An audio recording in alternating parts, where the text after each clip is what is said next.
Shivaji Satam sir आहे, अतुल काळे sir आहे,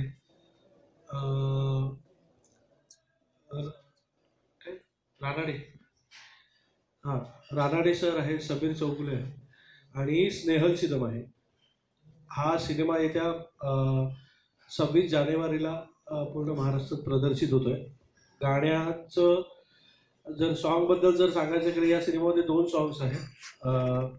एक आलेला आहे, तुम्ही आता पाहिलं असेल, आणि दुसरं येणार आहे.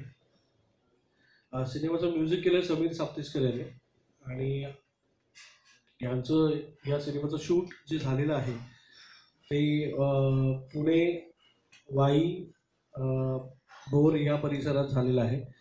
सिनेमाची निर्मिती आहे तेजस्विनी पंडित. ती थोड्या वेळातच आपल्याला जॉईन होईल असं मला वाटतं. तिचं पण निर्मितीमध्ये पहिलं पदार्पण आहे आणि आम्ही सगळ्यांनी मिळून बांबू नावाचा सिनेमा हे केलेला. बांबूबद्दल सांगायचं झालं तर प्रत्येकाच्या आयुष्यामध्ये एक अफेअर झालेलं असतं आणि एक ब्रेकअप झालेलं असतं. जेव्हा आपल्याला ब्रेकअप होतं तेव्हा 2 फोन सतत बिझी येतात. एक आपली गर्लफ्रेंड आणि दुसरा आपला घट्ट मित्र. तर याच कॉलेजच्या विषयावर आहे आणि खूप एक छोटासा पार्ट त्याच्यामध्ये नातेसंबंधांबद्दल आहे की फॅमिली किती महत्त्वाची आहे.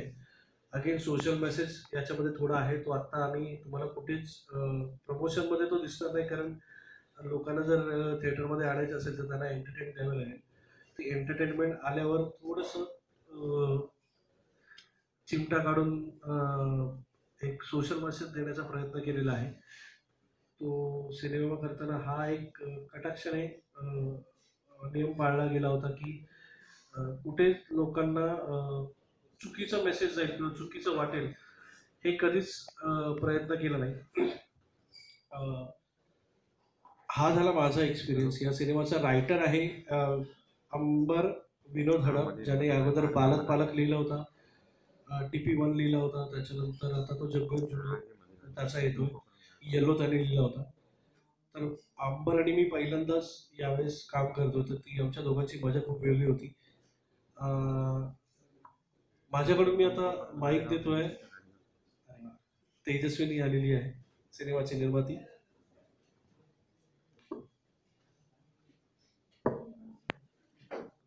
धन्यवाद. बोलत नमस्कार. मला खात्री आहे की इथे बसलेल्या तमाम पत्रकार मित्रांना कदाचित बांबू ह्या चित्रपटाविषयी अनेक प्रश्न पडले असतील किंवा उत्सुकता निर्माण झाली असेल किंवा का हा सिनेमा मी निर्मिती करण्याचा निर्णय घेतला असे प्रश्न पडले असतील. सर्वप्रथम त्याचंच उत्तर देते. आजकाल जेवढे सिनेमे आपण बघतो आहोत त्याच्यामध्ये एकतर आपल्याला असे सिनेमे बघायला आवडतात ज्यामध्ये भरपूर फिक्शन आहे किंवा ज्या गोष्टी आपल्याला अजिबातच माहिती नाही, किंवा मग असे चित्रपट बघायला आवडतात ज्याच्यामध्ये प्रचंड रिलेटिबिलिटी आहे, म्हणजे हे आपल्या आयुष्यात घडून गेलंय किंवा आपल्या आजूबाजूला अगदी सहजतेने घडत असतं. असे चित्रपट आपल्याला बघायला आवडतात. म्हणजे ह्याचं अगदी सिम्प्लिफाय करून उत्तर द्यायचं झालं तर एक कांतारा आपण बघतो ज्याच्यामध्ये आपल्याला नवीन कल्चर, नवीन गोष्टी, काही फिक्शन, काही न माहिती असलेल्या गोष्टी आपल्याला बघायला आवडतात. आणि मग एक वेड असतो ज्याच्यामध्ये आपल्याला अत्यंत आपल्या आयुष्यात घडणाऱ्या गोष्टी, म्हणजे एक ट्रॅजिक लव्ह स्टोरी असू दे किंवा लव्ह स्टोरी असू दे किंवा नवरा बायकोची कहाणी असू दे, ही आपल्याला बघायला आवडते. तर बांबू हा चित्रपट आमच्यासाठी सुद्धा तसाच आहे, अत्यंत रिलेटेबल असलेला एक विषय जो प्रत्येकाच्या आयुष्यात 10 पैकी 9 जणांच्या आयुष्यात इधर बांबू लागलेले असतात किंवा त्यांनी लावलेले असतात. तर माझ्या आयुष्यात सुद्धा हे घडून गेलेलं आहे. थोडे कमी वेळेला बांबू लागलेत पण खूप वेळेला लावलेत.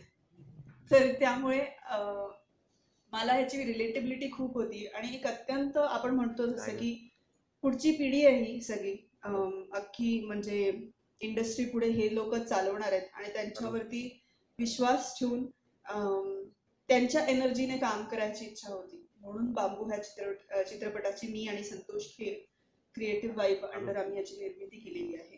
क्रिएटिव्ह वाईब ही माझी स्वतःची कंपनी आहे. तर याच्या आधी नुकतंच आम्ही अथांग नावाची वेब सिरीज सुद्धा घेऊन आलो, ती पण लोकांना प्रचंड आवडली, भरपूर लोकप्रियता त्यांनी मिळवली. आणि मग एक अथांग सारखा आम्ही विषय निवडतो आणि मग एक बांबू सारखा, म्हणजे अथांग अत्यंत पिरियॉडिक लव्ह स्टोरी आहे किंवा पिरियॉडिक ड्रामा आहे, आणि मग एक बांबू एक फन फिल्ड वेगळा विषय. आणि विशालच्या आधीच्या फिल्म्सपेक्षा ही फिल्म खूप वेगळी आहे हे तोही मान्य करेल, कारण आम्ही जेव्हा ही फिल्म माउंट करत होतो किंवा तो आम्हाला ऐकवत होता, तेव्हा सुद्धा आम्ही पण त्याला हाच प्रश्न विचारत होतो की तुझ्या आधीच्या फिल्म्सपेक्षा ही कशी वेगळी. आणि खरंच ती जेन्युइनली जेव्हा बनली, जेव्हा आम्ही ती सगळी एकत्र टीमनी बसून बघितली, तेव्हा आम्हाला त्याच्यावरती आणि अंबरवरती विश्वास वाटला की ही खरंच वेगळी फिल्म आहे. कारण याच्यामध्ये जे बाकी म्हणजे हे 3 पोरं सोडता स्नेहल शिदम सुद्धा आहे याच्यामध्ये, आणि प्लस 3 अत्यंत लोकप्रिय मातब्बर कलाकार आहेत, अत्यंत जबाबदार नट मंडळी आहेत. ते म्हणजे शिवाजी साटम सर, समीर चौगुले सर आणि अतुल काळे सर. खूप रेअरली चित्रपट करणारी माणसं आहेत तिघही. आणि जेव्हा ते बांबू सारखा विषय निवडतात, तेव्हा त्या विषयामध्ये काहीतरी कारण असेल किंवा ते त्या संहितेत किंवा त्या काय म्हणत एखाद्या प्रोजेक्टमध्ये काहीतरी ताकद असेल, म्हणून त्यांनी ह्याच्यासाठी हो म्हटलं असेल. हे एक जबाबदार नटी म्हणून मला सुद्धा वाटतं की आमचे क्रायटेरिया सिलेक्ट करताना सुद्धा असेच असतात. आणि आम्हाला खूप आनंद आहे की ही फिल्म येत्या 26 जानेवारीला रिलीज होते आहे, आणि मोठा वीकेंड आहे, लॉंग वीकेंड आहे, त्यामुळे भरपूर लोकांना संधी मिळणार आहे ही फिल्म बघण्याची. सुट्ट्या आहेत भरपूर पाठोपाठ. तर त्यामुळे मी नाशिककरांना आणि आमच्या पत्रकार मित्रमंडळींना मनापासून रिक्वेस्ट करू इच्छिते की आपली मराठी फिल्म ही वेडच्या निमित्ताने आता चांगले दिवस येऊ घातलेत असं आपण म्हणूया, आणि ह्या आमच्या सिनेमाला सुद्धा तुम्ही उदंड प्रतिसाद द्याल आणि नाशिककरांना सुद्धा आवाहन कराल ही अशी अपेक्षा करते. धन्यवाद.